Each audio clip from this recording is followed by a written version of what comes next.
Les API sont apparus à la fin des années 60, à la demande de l'industrie automobile américaine, qui réclamait plus d'adaptabilité de leur système de commande. Avant, on utilisait des relais électromagnétiques et des systèmes pneumatiques pour réaliser de la partie commande, c'est-à-dire utilisation de la logique câblée. Parmi ses inconvénients, cher, pas de flexibilité, pas de communication actuellement. On utilise des systèmes à base de microprocesseurs, par exemple, API, permettant une modification aisée de la commande des systèmes automatisés.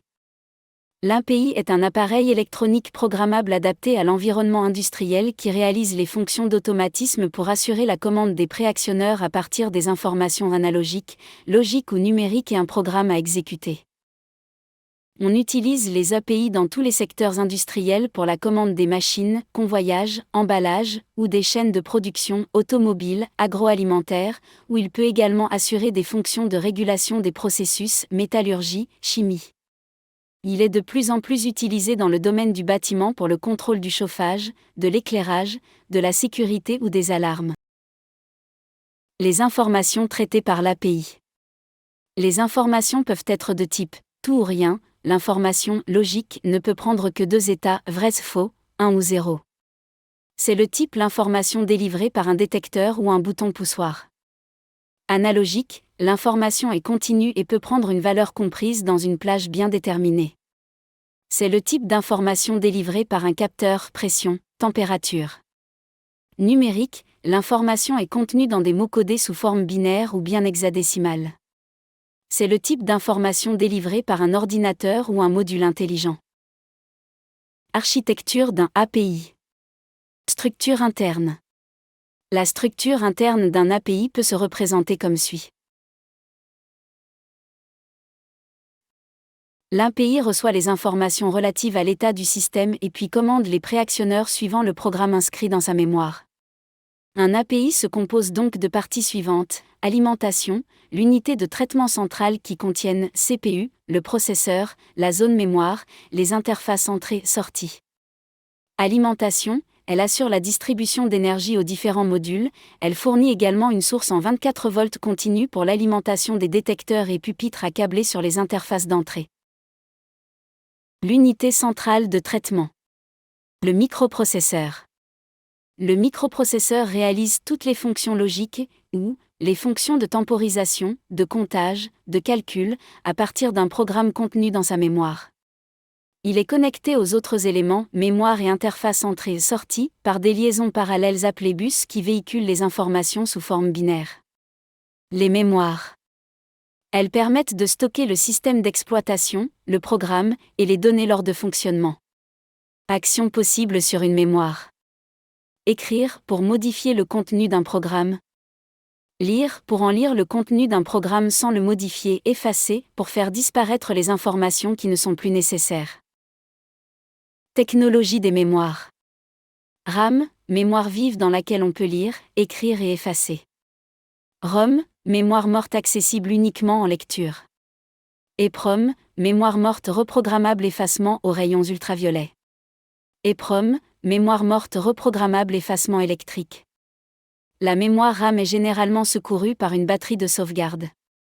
Remarque, la capacité mémoire se donne en mots de 8 bits ou octets.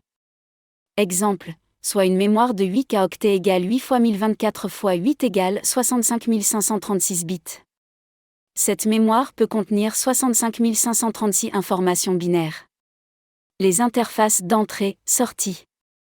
Les interfaces entrée reçoivent des informations en provenance des éléments de détection, capteurs et du pupitre opérateur. Les interfaces sortie transmettent des informations aux préactionneurs, relais, électrovannes, et aux éléments de signalisation du pupitre. Les entrées et les sorties peuvent être logique, entrée et sortie tout ou rien. Analogique, liaison avec génératrice tachymétrique en entrée et variateur de vitesse en sortie par exemple. Numérique, comptage rapide sur un codeur incrémental. Chaque entrée ou sortie devra être adaptée au capteur ou au préactionneur. Les cartes assurent l'isolation galvanique entre l'unité centrale et le système. Les cartes de sortie peuvent être à relais ou à transistor. Celles à relais assurent une coupure entre l'alimentation et le préactionneur mais sont relativement lentes. Celles à transistor commutent plus rapidement mais n'assurent pas de séparation électrique.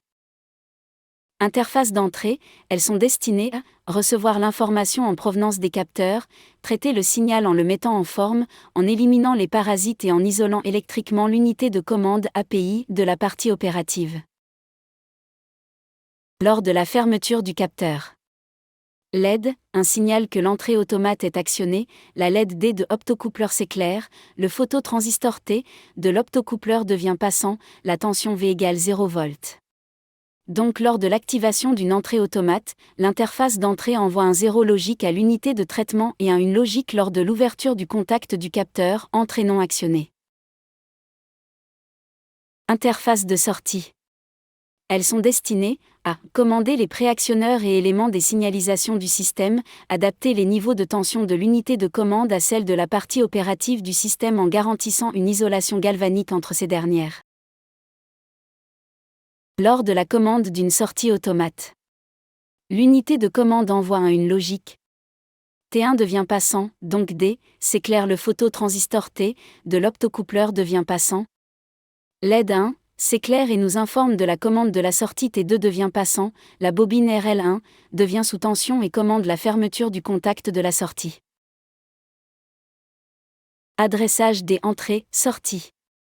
Il est réservé, dans la zone mémoire, une partie pour sauvegarder l'état des entrées et des sorties généralement pour les entrées I, XB, XM, XB ou I, indique le type de variable input, c'est-à-dire entrée. XB représente le numéro de bit 0, 1, 2. XM représente le numéro de module 0, 1, 2. X grand B représente le numéro de base 0, 1, 2. Même chose pour les sorties sauf qu'on change la lettre d'indication de type de variable exemple, O, 0.0.3 parfois on trouve Q, au lieu de O.